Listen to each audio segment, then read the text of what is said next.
Hello, on se retrouve aujourd'hui pour parler de mon top 15 de l'année 2024 puisque ça y est, c'est bon, l'année est terminée, je peux faire un petit bilan de tout ce qui s'est passé et forcément nous allons parler des meilleures lectures.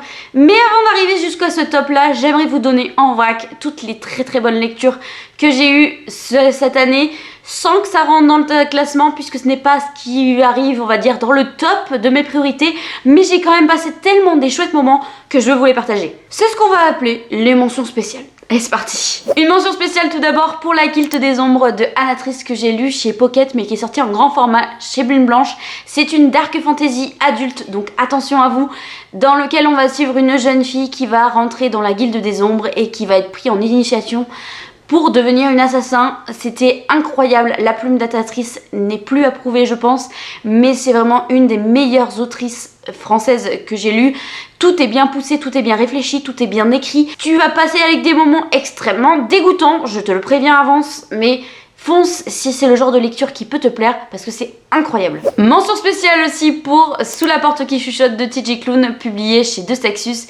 C'est une cozy fantasy dans laquelle on va suivre un homme plus que détestable qui va mourir et qui va être amené dans un café afin de passer vers la mort.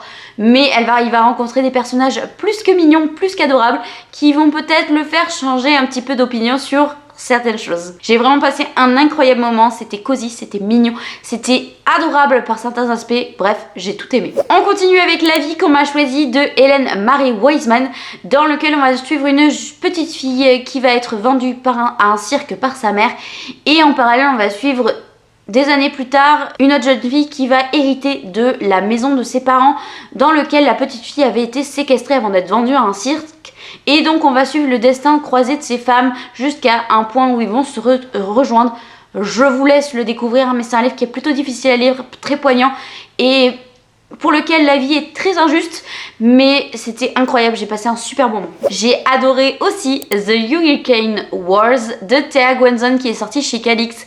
C'est une histoire où l'ombre et la lumière s'affrontent et chacun veut trouver et surtout acquérir le territoire de l'autre. Et nous on va suivre un protagoniste de lumière et un protagoniste d'ombre qui vont devoir faire alliance pour un certain sujet. Je ne vous en dirai pas plus, mais pour moi c'était incroyable. J'ai eu plein d'avis mitigés sur la chose, mais pour moi ça a fonctionné à merveille. J'ai hâte d'avoir le second tome. J'ai adoré aussi le premier tome de 6 couronnes écarlates de Elisabeth Lim qui est publié chez Rajo. C'était une petite pépite dans laquelle on se trouve réconforté et pris dans nos bras tellement c'était chou et mignon. J'ai adoré vraiment les relations entre les personnages, surtout la relation amoureuse qui est saine et ce qui est rare plutôt dans les livres pour ados en ce moment. Bref, j'ai adoré les paysages, j'ai adoré les personnages, j'ai adoré les relations, j'ai adoré l'univers et la magie. Bref, c'était une superbe réussite ce premier tome. J'ai adoré la trilogie Wayward Pines de Blake Crouch, publiée chez Gulmeister.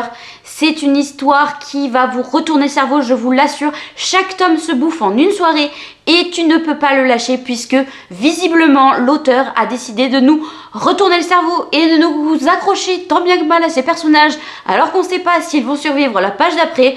Mais clairement, si vous aimez et le policier et la science-fiction, ça c'est clairement fait pour vous, vous n'allez pas vouloir le lâcher non plus. J'ai adoré également La tisseuse de mélodie de Sarah Abbasi qui est sortie chez Hachette Roman. C'est une histoire de fantasy young adulte dans lequel on se trouve dans un milieu de magie où tout est régi par la musique et on va suivre plus particulièrement une jeune fille qui peut lire l'avenir dans des partitions et alors qu'elle ne devrait pas voir son propre avenir, un jour ça va être le cas et donc elle va partir de l'académie dans laquelle elle est et rencontrer Alistair qui est un jeune aristocrate un poil agaçant qui va peut-être l'aider à sortir de cette malencontreuse affaire. Bref, j'ai passé un super moment. Attention cependant, la plume est très exigeante et très poétique et très poussée, ce qui a semblé lourd à certaines personnes. Donc si c'est pas le genre de livre qui peut vous plaire, passez sur votre chemin, je pense que ça ne va pas vous plaire non plus. J'ai beaucoup aimé aussi La bénie de Césarée de Liz Chrysler, publiée chez Gulfstream. Si vous cherchez une personne que vous allez adorer, détester, franchement, lisez ce livre-là puisque le personnage principal est d'un détestable plutôt énorme, plutôt gigantesque même je dirais, puisque c'est une femme qui fait des choix plus que douteux, qui a une morale aussi un peu moyenne et qui veut tout faire pour arriver à ses fins, quitte à écraser n'importe qui. Bref, j'ai vraiment beaucoup aimé. C'est une fantasy young adulte dans lequel on a des aspirations romantiques. Et je pense que c'est une ambiance qui me plaît beaucoup parce qu'il y en a pas mal dans ce top là. Donc, il va peut-être falloir que je me pense un peu plus là-dessus d'ailleurs. Mention spéciale aussi pour Les Portes Perdues de Shannon Maguire, qui est le premier tome de la saga Les Enfants Indociles, qui a été publié chez Pygmalion.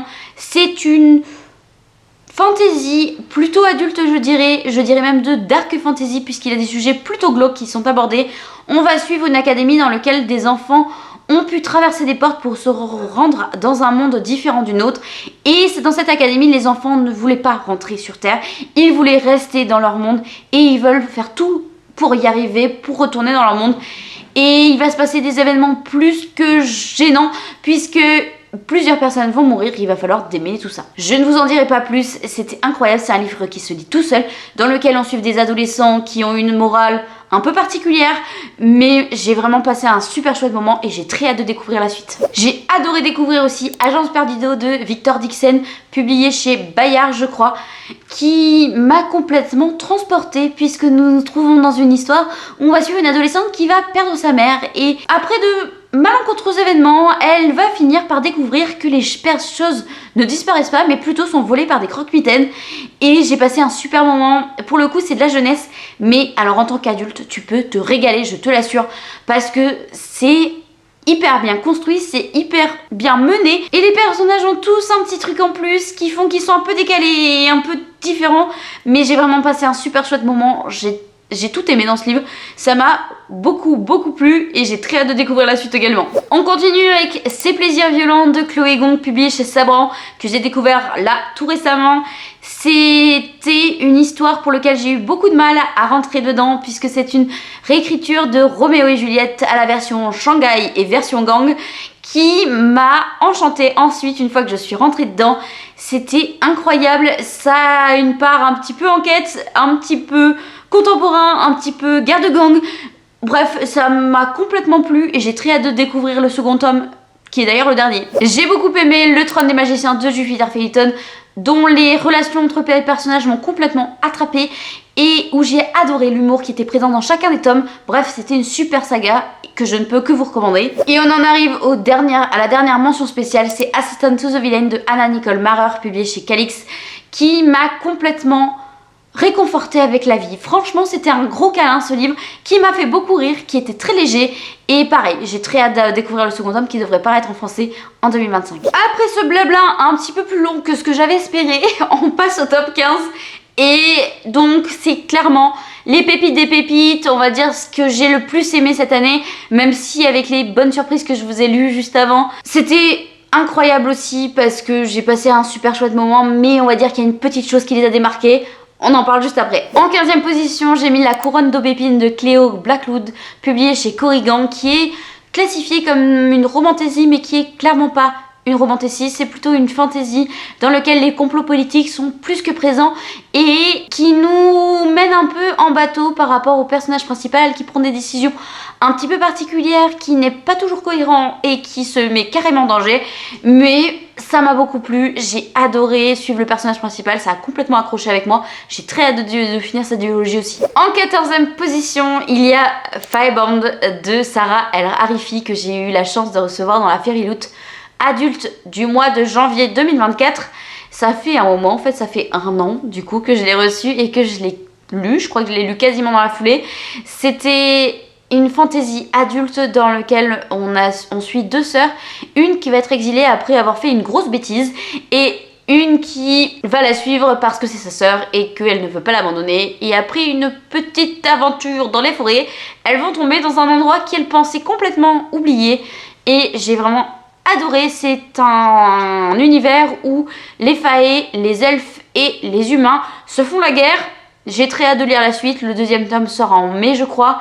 Croyez-moi que celui-là il va pas rester longtemps dans ma wishlist, il va être très vite dans ma pile à lire. En 13e position, j'ai mis Outre Noir de Mark J. Gregson, publié chez Lumen, qui est une dystopie, je ne sais pas trop comment le classifier, science-fiction, enfin c'est un crossover genre en tout cas, dans lequel on va suivre un jeune homme qui fait partie de la classe les plus pauvres, après avoir fait partie de la classe les plus riches, les plus aisés, les plus convoités, et malheureusement sa sœur a été prise par son oncle, et pour la récupérer, il doit passer les épreuves lui permettant de rentrer dans la guilde des chasseurs, qui est la guilde la plus dangereuse de ce monde-là, et il va devoir participer à des défis afin d'avoir vraiment son rôle défini dans la guilde de la chasse.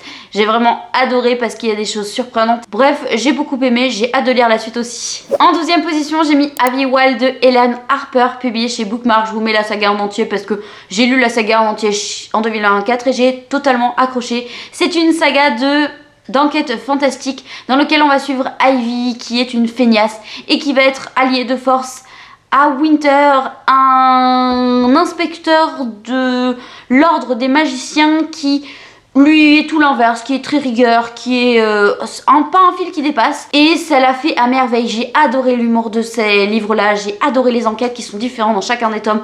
Je me suis complètement attachée au personnage, au chat, Brutus, Pépite, bref, j'ai tout aimé dans ce livre-là, je suis très déçue d'avoir quitté ces personnages et je pense qu'ils vont me manquer. En 11e position, j'ai mis Curiosity de Pascal Lascelles, qui est publié chez Big Bang. C'est une Dark Academia dans lequel on va suivre un monde où chaque personne peut avoir des pouvoirs basés autour de la lune. Et nous on va suivre une jeune fille qui va surprendre un rituel un peu particulier dans une mare et ça va être la seule survivante. Oui, parce que sinon c'est pas drôle. Et donc dans ce livre-là, on a deux points de vue. Le point de vue de cette jeune fille et le point de vue d'un garçon qui a un pouvoir un peu particulier. J'ai vraiment adoré le système de magie, j'ai adoré le côté société secrète, j'ai adoré les mystères qui nous ont été placés dans celui-là, le côté un peu on vous ment. Et la seule chose que j'ai à déplorer, c'est le personnage principal féminin pour lequel j'ai eu un peu plus de mal, qui a un côté égoïste qui m'a un poil agacé à certains moments. Mais c'était incroyable quand même, j'ai très hâte de lire la suite aussi. On passe au top 10 et en 10e position, j'ai mis Tonight I Burn de Katharine Adams, publié chez Brajlon, qui est une histoire de sorcière. Et si vous aimez les vraies sorcières, les vraies histoires de sorcières, alors allez-y, foncez. On va suivre Penny, qui est une sorcière de l'épine et qui est capable de traverser le voile. Et après de fâcheux événements, elle va devoir sauver sa sœur qui est restée coincée dans le voile dans le monde des morts. Cette histoire va être un peu plus grande que prévu puisqu'ils vivent dans un monde qui est régi par le haut gardien, le grand méchant, qui transforme les sorcières en dorées, c'est-à-dire qu'il leur enlève leur personnalité, leur pensée, leur façon de fonctionner et ça devienne complètement des pantins. J'ai adoré cette histoire qui est pleine d'enjeux, qui est basée sur la rébellion, qui est basée sur des émotions fortes, qui est basée sur la solidarité, sur les trahisons, sur les complots. Bref, j'ai adoré cette histoire et je ne peux que vous la recommander si vous ne l'avez pas encore découverte. En 2e position, j'ai mis Les Oiselles de nuit de Kate J. Armstrong, publié chez De Sexus. Alors pour le coup, celui-ci, je n'en attendais rien et vraiment j'ai adoré. On va suivre 3 personnages qui sont des oiselles de nuit, c'est-à-dire qu'elles peuvent donner temporairement leur pouvoir en leur accordant un baiser. Et donc forcément ça a un coût plutôt élevé, donc elles sont protégées par les riches. Sauf qu'un jour, elles vont être attaquées et leur vie va être complètement chamboulée, elles vont devoir fuir et de là va passer de péripéties en péripéties. Ces personnages sont complètement différents les uns des autres, ils ont chacun leur passé qui les définit. Il y a une notion de rébellion, de caste, d'envie d'en découdre, d'envie de liberté. Bref, j'ai adoré ce livre. C'est pareil, j'avais vu pas mal d'avis mitigés et au final au moment où je l'ai lu, il y a eu pas mal d'avis positifs. Donc j'ai très hâte de découvrir le second et dernier tome de cette duologie. Que serait ce top sans vous parler encore et toujours de The Prison Healer, donc plus particulièrement The Blood Trader, le 3e tome, qui est le seul que j'ai lu en 2024, les deux autres c'était en 2023. Donc je peux pas vous en parler là, mais j'étais obligée de vous le caser. Pour rappel, The Prison Healer, c'est une fantasy young adulte dans lequel on va suivre une jeune fille qui est la guériseuse de Zalindov, puisqu'elle est en prison et elle doit prendre soin des autres. Un jour, la reine rebelle va être capturée et elle va devoir prendre sa place lors des épreuves élémentaires puisque la reine rebelle n'est pas en capacité de le faire. Donc elle va prendre sa place et elle est censée y mourir, mais il va y avoir quelques petits changements. Bref, je ne vais pas vous refaire un speech encore pourquoi j'aime cette saga d'un amour très sincère, mais j'adore ce livre-là, voilà, je l'adore. Lisez-le, il y a le premier tome qui est sorti en poche, le deuxième va sortir le mois prochain, je crois, donc foncez. En 7ème position, j'ai posé L'Engrange Temps, le tome 2 de Neil Pfeffer, qui est publié chez Hachette. J'ai adoré ce livre. Qui a une vraie relation avec le temps, où les personnages sont très attachants, et le second tome a une intrigue bien plus sombre que le premier, et je sais pas, ça l'a complètement fait. J'ai été happée par cette histoire, j'ai été happée par les personnages, j'ai été happée par l'univers, j'ai été complètement chamboulée par certains éléments que je ne vous révélerai pas là pour pas vous spoiler, mais la fin est absolument atroce. Voilà, je vous le dis, si vous voulez vous lancer là-dedans, la fin, vous allez chialer. C'est tout ce que je veux vous dire parce que j'ai pas envie de vous en dire plus. En 6ème position, j'ai mis Ce don perfide de Emile Thied, qui est publié chez Rajo. C'est une histoire dans laquelle on va suivre la Finestra qui doit absolument trouver un Dante afin de coupler ses pouvoirs extraordinaires à des pouvoirs élémentaires, puisque les Dante ce sont ceux qui ont des pouvoirs élémentaires. La Finestra est un peu un amplificateur de pouvoir, si on peut dire ça comme ça, et donc elle a besoin d'un Dante puisqu'il y a une grosse menace qui plane sur leur île et elle doit pouvoir y faire face, sauf que jusqu'à présent tous les Dante qu'elle a choisis, elle les a tués, donc elle doit trouver un moyen de pouvoir faire face à cette menace. En parallèle de ça, elle va avoir un nouveau garde du corps qui va peut-être changer un petit peu ses plans. C'était incroyable, sous couvert d'une petite fantaisie, on parle de sujets très importants comme la différence, et j'ai vraiment beaucoup aimé. J'ai très hâte d'avoir la suite aussi, qui devrait pas tarder à sortir chez Rajo. On en arrive au top 5, et le 5ème, c'est Une Bresse sous la cendre de Sabaa Tahir, publié chez Big Bang. C'est une fantaisie young adulte qui parle de rébellion, qui parle de colonialisme, qui parle de liberté, qui parle de tellement de sujets. J'ai adoré tous les personnages, j'ai adoré le système de magie, j'ai adoré l'ambiance de romantique, j'ai adoré les enjeux, j'ai adoré le fait de ne pas savoir si mes personnages allaient survivre sur la fois d'après. Bref, c'était incroyable, je ne peux que vous recommander de découvrir cette saga. Et en tant qu'adulte, je vous assure que vous allez trouver votre compte, puisque tous les éléments sont très poussés. Il y a juste en fait les descriptions qui ne sont pas là, de massacres, au niveau de la romance, il n'y a pas de scène explicite, donc c'est abordable pour les young adultes, mais pour les adultes, c'est vraiment chouette aussi. Évidemment, je ne pouvais pas passer ce top sans vous parler de Emblème de Inaciel, publié chez Naos, qui est une duologie de Green Academia qui bouleverse un peu les codes de genre, qui permet aux hommes d'avoir des émotions et de les exploiter, qui permet aux femmes d'être fortes et parfois d'être plus que immorales. On n'a pas de petites choses fragiles dans ce livre-là.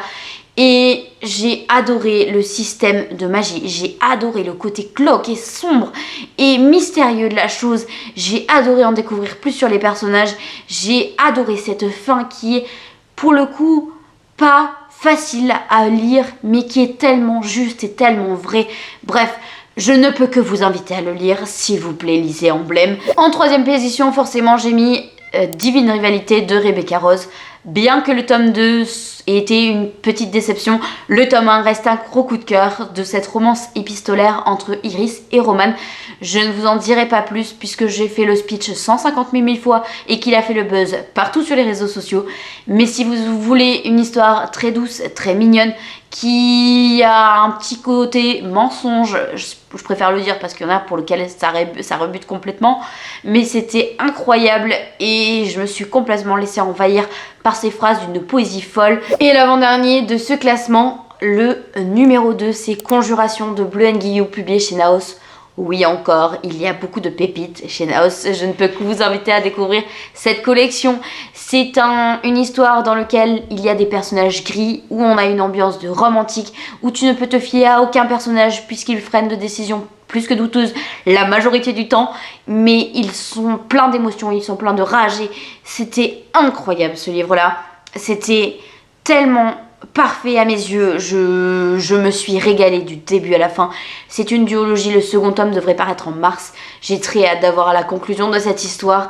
Je ne sais pas ce qui va se passer entre les deux protagonistes féminins qui m'ont tenu en haleine du début à la fin. Et je ne sais même plus vers qui mon allégeance se tourne, puisque les personnages étant tous gris, il n'y a pas vraiment de personnage auquel tu voudrais vraiment qu'il n'arrive aucune crasse. Donc, à voir ce que l'autrice aura décidé pour nous. Je pense qu'elle aura fait forcément le bon choix. Enfin, j'espère. Et on en arrive à mon top 1 dont je vous ai parlé absolument toute l'année. Ça ne surprendra absolument personne. C'est forcément Porcelain sous Halloween de Ada Vivalda, publié chez Olympe, qui m'a transpercé au plus profond de mon être. Je pense qu'il m'a laissé en miettes. Je pense qu'il a brisé mon cœur et qu'il a recollé derrière. Je me suis fait complètement embarquer par la plume de l'autrice, qui est d'une poésie folle, qui est tellement atypique, où tu sais que c'est elle avant même de lire le nom de l'autrice, parce que c'était fou, c'était incroyable, c'était... Ah, voilà. Je ne sais pas pourquoi ces mots ont eu tant d'impact sur moi, mais ça m'a brisé le cœur. Voilà, comme je vous l'ai dit, ça m'a brisé, ça me l'a recollé, ça m'a baladé, ça m'a foutu contre un mur, ça m'a fait prendre, je sais pas, une claque, je ne sais pas, mais voilà, ce livre-là m'a marqué d'une manière dont peu m'ont marqué. Je ne comprends pas pourquoi, je ne sais pas pourquoi, je ne pourrais même pas vous dire avec précision pourquoi. Je sais juste que c'est cette poésie qui m'a bloquée. Voilà, je sais pas, elle m'a baladée. Voilà, elle m'a baladée. Ça a vraiment résonné en moi. Je ne sais pas comment, je ne sais pas pourquoi. Mais c'est, de toute façon, souvent un coup de cœur, c'est inexplicable. Là, c'est vraiment le coup de cœur inexplicable. Il n'y a pas d'élément particulier, à part cette poésie de plume dont je vous rabâche les oreilles. Là, ça fait au moins 4 fois que je le répète. Mais qui peut justifier un tel coup de cœur. Mais voilà, c'est un livre, je pense, que je garderai toute ma vie et que je relirai un jour. Avec la peur, je pense, certaine, que je sois complètement déçue. Ouais. C'est une rencontre, un livre, de toute façon.